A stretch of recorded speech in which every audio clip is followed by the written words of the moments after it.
Hello viewers, welcome back to the channel. तो आज मैं आपको दिखाने वाली हूँ इस सूट की कटिंग। ये सूट मुझे आज कस्टमर देकर गई थी, अर्जेंट ऑर्डर था, तो मैंने सोचा चलो इसकी कटिंग करते हैं और इसकी वीडियो भी आपके साथ शेयर करते हैं। तो मैं आपको दिखाने वाली हूँ कि मैं किस तरह से सूट की कटिंग करती हूँ।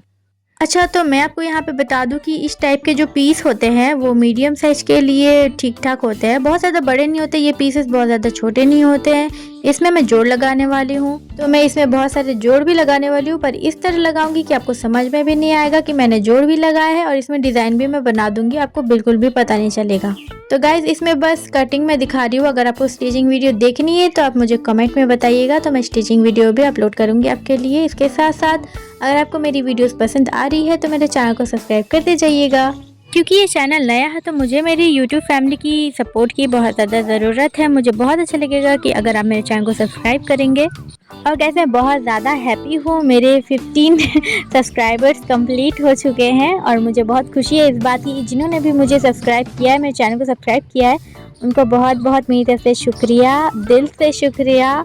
देखिए, अगर आप नया चैनल बनाते हैं और उसमें अगर आपके एक भी सब्सक्राइबर आ जाते हैं एक दिन में, तो बहुत ज़्यादा खुशी मिलती है, मैं आपको बता नहीं सकती। मेरा भी ड्रीम है कि मेरे भी एक टाइम पे बहुत सारे सब्सक्राइबर हो, मिलियन में सब्सक्राइबर्स हो, मेरी भी यूट्यूब फैमिली बहुत बड़ी हो। तो देखते हैं ये सपना मेरा कब पूरा होता है। अब बस आपकी सपोर्ट की ज़रूरत है। अगर आप सपोर्ट करते हैं तो होता है, अगर नहीं करते तो फिर क्या कर सकते हैं। तो चलिए अब आते हैं मेन टॉपिक पे। तो हमारा सूट का कटिंग ऑलमोस्ट हो चुका है। यहाँ पे मेरा भगनू आ गया था मुझसे वाईफाई लेने के लिए, तो जल्दी से मैं उसका वाईफाई कनेक्ट करती हूँ और दोबारा से मैं सूट की कटिंग में लग जाती हूँ, क्योंकि इसके बाद मुझे स्टिचिंग भी करनी थी, क्योंकि अर्जेंट था ना, तो मुझे जल्दी से इसकी स्टिचिंग कंप्लीट करनी थी।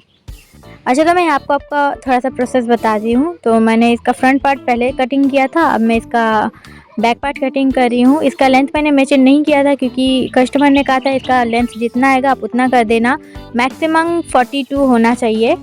तो यहाँ पे ये 42 नहीं आ रहा था, इसका लेंथ 39 आ रहा था। स्टिच करने के बाद और ज़्यादा कम हो जाता, तो फिर मैंने इसका लेंथ के बारे में अभी कुछ नहीं किया। जब मैं पूरी कटिंग कर लूँगी उसके बाद मैं इसका लेंथ अलग से बढ़ाऊँगी, इसका पट्टी मैं अलग से रेडी करूँगी लेस के साथ, तो फिर इसका लेंथ बढ़ जाएगा। तो ये इसका स्लीव्स का फैब्रिक इतना सा बचा है, मैंने सोचा अब इतने से मैं क्या करूँ, 3/4 स्लीव्स बनाने थे मुझे। तो फिर मैंने कहा कि चलो इसको बाद में कटिंग करेंगे, पहले इसका पैंट का कटिंग हम कर लेते हैं। तो ये ट्राउज़र बनने वाला है पॉकेट वाला, तो जल्दी से मैं इसको 4 फोल्ड में डिवाइड कर देती हूँ। अब मैंने देखो इस तरह से इसको फोल्ड किया है, इस तरह से फोल्ड कर रहा है इस वजह से क्योंकि मैं इसका पॉकेट इसी के साथ निकालने वाली हूँ, अलग से पॉकेट अटैच नहीं करूँगी। तो यहाँ देख लीजिए, मैंने पहले इसका लेंथ मेजर किया है। लेंथ मेजर करने के बाद मैं बाकी चीज़ें यहाँ पर मेजर करूँगी, ठीक है। तो यहाँ मैंने लेंथ का मेजर ले लिया है। अब यहाँ पे मैं कमर की माप ले रही हूँ। इसका कमर था 30 साइज़ का, तो यहाँ पे मैंने 4 भाग का 1 भाग लिया, 7 में मैंने 6 इंच एक्स्ट्रा मार्जिन रखा है, क्योंकि फिर स्टिचिंग में भी जाने वाला है 1 इंच करके, और फिर हमें थोड़ी सी लूजिंग भी चाहिए होती है। तो यहाँ पर कमर मैंने ले लिया, और ये पॉकेट में इसी के साथ अटैच करने वाली हूँ। मैं अलग से इसमें पॉकेट अटैच नहीं करूँगी, इसी के साथ कटिंग करूँगी। इसी वजह से मैंने इस तरह से इस कपड़े को फोल्ड किया है। वरना अगर मैं दूसरे तरीके से फोल्ड अप करती तो फिर मैं इसमें से बहुत सारे फैब्रिक निकाल सकती थी, पर कोई बात नहीं, मुझे फैब्रिक इसमें का बचाना भी नहीं है। कस्टमर का ये जो ट्राउज़र है वो बस इसी तरह होने वाला है। अगर पटियाला बनाती मैं तो फिर मुझे फैब्रिक बचाने की फ़िक्र रहती, इसमें मुझे फ़िक्र नहीं है फैब्रिक बचाने के लिए। तो फिर मैंने जितना फैब्रिक था सारा सूट और ट्राउज़र में लगा दिया था। तो यहाँ पे मैं इसकी सीधा कटिंग कर लेती हूँ, फैब्रिक को घुमा कर, क्योंकि ये फैब्रिक ही ऐसा था ना कि ये इधर उधर होने वाला फैब्रिक नहीं था, ये बहुत सटल फैब्रिक था। आपको दिख ही रहा होगा, ये बिल्कुल भी हिल नहीं रहा था। मैंने इसमें बिल्कुल भी पिन नहीं किया है, कुछ नहीं किया है, ये बस बहुत स्मूथली कटिंग होते गया।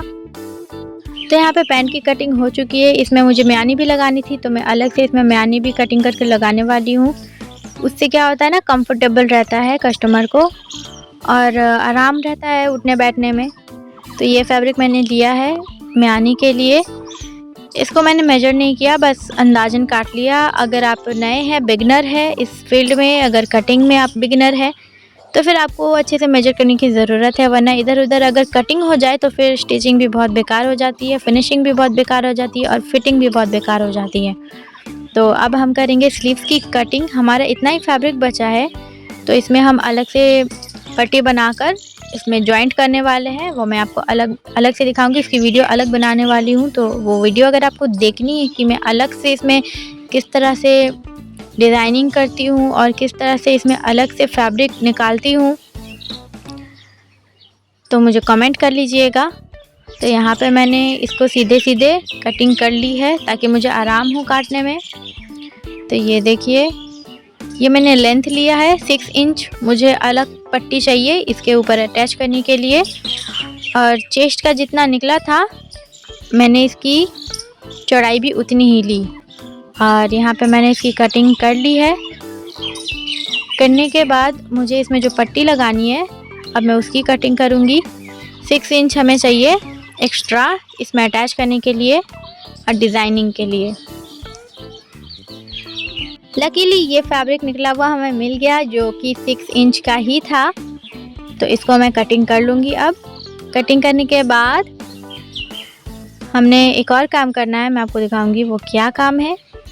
वीडियो में बने रहिएगा, आगे देखते रहिएगा, और अभी तक आपने हमारे चैनल को सब्सक्राइब नहीं किया है तो कर लीजिएगा। अब जो है ये मैं सूट के नीचे जो दामन है, दामन का जो अलग फैब्रिक हमें चाहिए था पट्टी के लिए, मैं उसकी कटिंग कर रही हूँ। उसमें भी कम से कम 6 इंच हमें चाहिए था, तो ये भी 6 इंच का ही है। ये हो गया हमारा पट्टी जो मैं अटैच करूँगी अलग से लेस के साथ।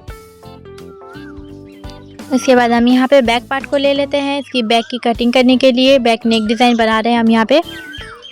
तो गाइज़ मुझे बहुत साल हो गए इस काम को करते हुए, तो मुझे उतना मेजर करने की ज़रूरत नहीं पड़ती है। लेकिन जैसे कि मैं बताती हूँ कि अगर आप बिगनर हैं तो आप अगर कोई कटिंग कर रहे हैं तो बिल्कुल अच्छे से मेजरमेंट लीजिएगा, मेजरमेंट के साथ ही कटिंग करिएगा, वरना एक गलत मेजरमेंट आपके पूरे फैब्रिक को ख़राब कर सकता है, आपकी पूरी फिटिंग को ख़राब कर सकता है। और अगर वो कस्टमर का हुआ तो भाई पैसे लेने के बजाय तो आपको पैसे देने पड़ जाएंगे। इसीलिए अगर आप बिगनर हैं तो अच्छे से मेजरमेंट ले, अच्छे से मेजर करें, उसके बाद ही कटिंग करें। डायरेक्टली कटिंग करने का नहीं सोचे मेरी तरह, क्योंकि मुझे बहुत साल हो गए इसलिए मैं आराम से कर ले रही हूँ। लेकिन जो नए हैं इस फील्ड में उनको मेजरमेंट अच्छे से लेना बहुत ज़रूरी है। तो यहाँ पे हमने पट्टी की कटिंग कर ली है। अब ये है फ्रंट पार्ट का जो मैंने नेक इसको काटना है, तो वो मैं डायरेक्ट इसकी मेन फैब्रिक को कटिंग करूँगी, पट्टी बाद में कटिंग करूँगी, क्योंकि फिर इसका फिनिशिंग उस तरह से नहीं आएगा। अगर आप डायरेक्ट इसको कटिंग करते हैं तो फिर इसका गला जो है वो इधर उधर हो जाएगा, इसकी डिज़ाइन ख़राब हो सकती है। इसी वजह से मैं पहले इसको कटिंग कर लेती हूँ, उसके बाद इसकी पट्टी की कटिंग करती हूँ। और यहाँ पे मैंने कोई पेस्टिंग का, किसी बुकरम का यूज़ नहीं किया है, सिर्फ फैब्रिक का यूज़ किया है, क्योंकि हमारे पास टाइम कम था और इतनी ज़्यादा एक्स्ट्रा सिलाई करने की हमारे पास टाइम नहीं थी। तो मैंने यहाँ पे शॉर्ट में काम किया है, पर शॉर्ट हो सकता है, पर ये इसकी फिनिशिंग आप देखेंगे लास्ट में इसकी फिनिशिंग जो है वो बहुत ही अच्छी आने वाली है, स्मूथ आने वाली है, विदाउट पेस्टिंग, विदाउट बुकरम।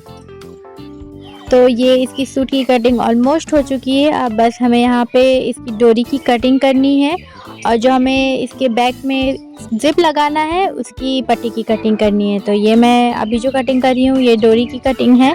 हमारे पास फैब्रिक बहुत ही लिमिटेड फैब्रिक था, बहुत अच्छा। तो आज की वीडियो यहीं तक guys, thanks for watching. Like, share और सब्सक्राइब ज़रूर करें। मिलते हैं नेक्स्ट वीडियो में, अभी के लिए bye bye, keep watching, keep dreaming. और हाँ, थैंक यू अगेन, मेरे 15 सब्सक्राइबर्स कंप्लीट हो चुके हैं। आई विश कि मेरे फॉलोअर्स और ज़्यादा बढ़े, उसके लिए मुझे सपोर्ट करें।